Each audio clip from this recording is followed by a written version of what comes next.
Hi everyone, it's Alia or Cake Legend and welcome back to another video. Today we're going to be decorating this really fun, spooky vintage buttercream cake. We're going to be using a lot of dark buttercream colors, starting with black.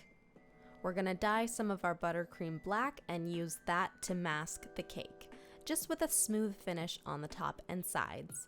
I'm using American buttercream, and if you'd like the recipe, you can find it in the top right-hand corner. And like I say in all of my decorating tutorials, if you want to watch a video on how to skip the crumb coat when you're masking a cake, you can also find that in the top right-hand corner.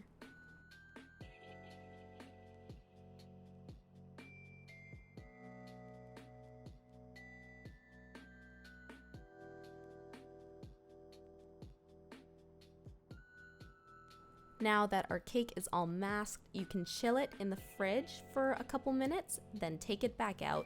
And I just used a long scraper to make little markings on the top and sides of the cake. This is because I'm going to be piping a spider web on top and I want it to be very even. So I started by creating one mark that went straight down the middle, then I spun the cake around and did another line going directly through that one so that the cake was split into quarters, and then I did one line going through each quarter so that I had 8 sections on top of the cake. Then I added marks going straight down the side of the cake where each line ended on the edge of the top.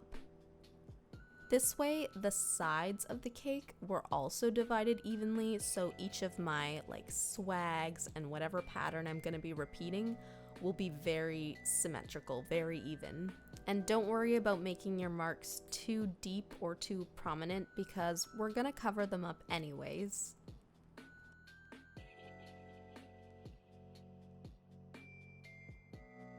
Once I was finished making all the markings, I grabbed a Wilton No. 3 piping tip, which is a small round tip, and I put it into a piping bag with white buttercream so that I could start piping the spider web on top.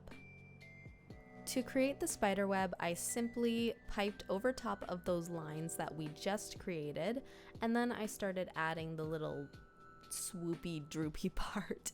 I don't know how to describe this, but if you've ever drawn a spider web, you know what I'm talking about. All you gotta do is create your baselines and then you add the little swoopy part, the U's, the arches, those things.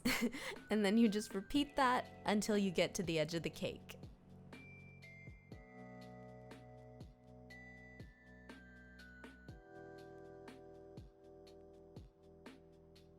After the spider web was finished, I used the same piping tip and just switched out my white buttercream for pink buttercream so I could start piping on the side of the cake. Since we added our little guidelines, it was really easy to make sure that all of these swags were the same length. I just had to make sure that they stayed in the same height, the same area, like they weren't slowly moving down as we went around the cake, which is why I started with one side and then did a couple one way, but then spun the cake back around and went the other way. I don't know if anyone caught that, but if you did, 3 gold stars for you. After that pink buttercream, I switched my tip for a 102 teardrop, aka rose petal piping tip, and I filled a piping bag with this dark purple buttercream so that I could pipe in between those 2 pink lines we created. This might look difficult, but I promise you it's so easy. Just move your hand up and down as you're piping, making sure that your speed matches your pressure, and you want to lighten your pressure in the beginning and the end so that the ends are a little more tapered. And once I made it all the way around the sides of the cake, I switched back to that pink piping bag with the Wilton No. 3 tip.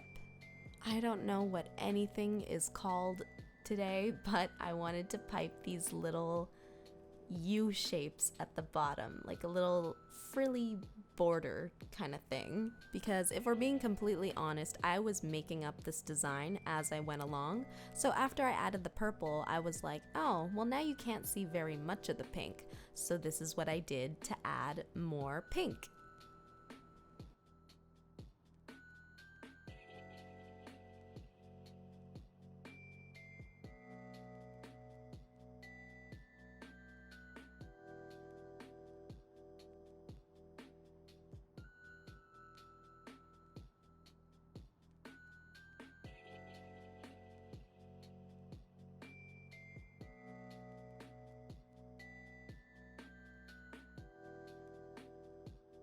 Okay, now we're going back to our white buttercream, same Wilton number 3 round tip, and we're gonna kind of repeat this pink pattern we just made, but instead I piped it in little white dots, and I only did 4 U shapes going down.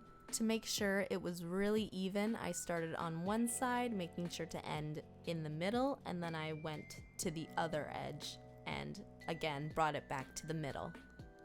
I don't know if that works for everyone, but that's how it works for me. I start at both ends and I meet in the middle, and then I piped little dots going straight down to be like these little dangly beads or something, and I did 3 for each section.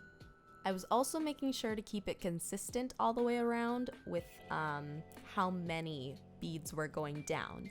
For example, in the middle I did 5, and for each side on the left and right I did 3 before I did the bigger, more teardrop shaped bead. You know what I mean? I hope you know what I mean, because I don't know what I mean right now.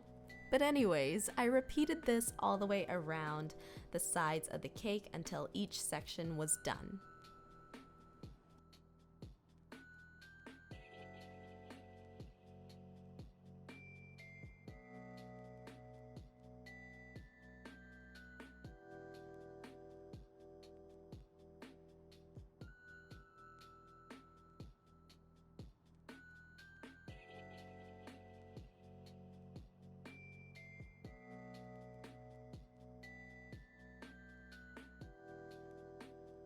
Next, I grabbed Wilton's number 16 tip, which is a small star tip, and I put it into a piping bag with some really dark navy blue buttercream so that I could pipe these little shells going down each of those lines that we created in the beginning, finally covering them up so that they will never be seen again.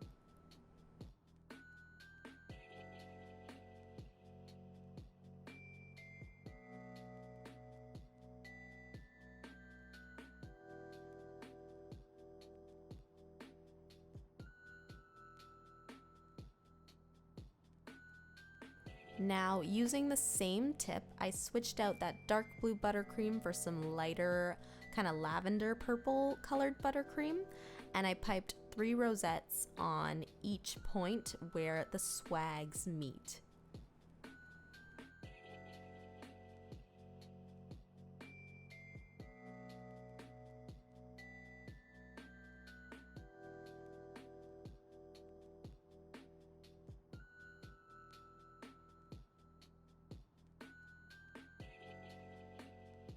Now it's time to do the border, so I went back for that Wilton 104 tip, the teardrop, and I filled it with black buttercream, and then I piped this little frilly thing on the edge of the cake with the rounded side facing inwards and the pointy side facing outwards, so that we got the thinner part on the outside. When I pipe, it's just like what we did on the sides of the cake, where you just squeeze and move your hand up and down to create that movement.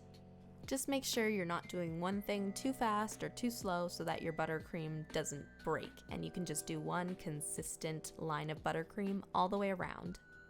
Now we're going to use Wilton's 4B tip, kind of also known as the French tip, and we're going to fill it with some dark purple buttercream and pipe a shell border along the top and base of the cake.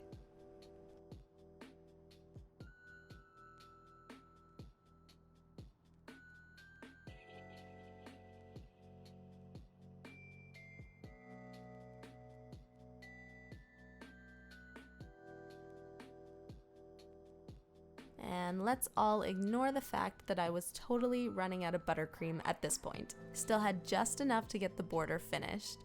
And then on top, I decided we needed something more. So I went back to that pink buttercream from earlier, and I decided to pipe a big spider on top. Unfortunately, I don't have very clear instructions on how I made this spider, because I was just kind of making it up as I went along. I'm pretty sure I looked at a spider silhouette image online and then just kind of tried to recreate it on top with big blobs of buttercream. Of course, this would look much nicer if it was made of fondant, but I didn't have fondant. So then for the last final touch on the cake, I grabbed Wilton's leaf tip, number 352, and I filled it with black buttercream so that I could pipe these leaves around each of our little rosette clusters. Like I said, I was making up this design on the spot, which is why there's so much back and forth.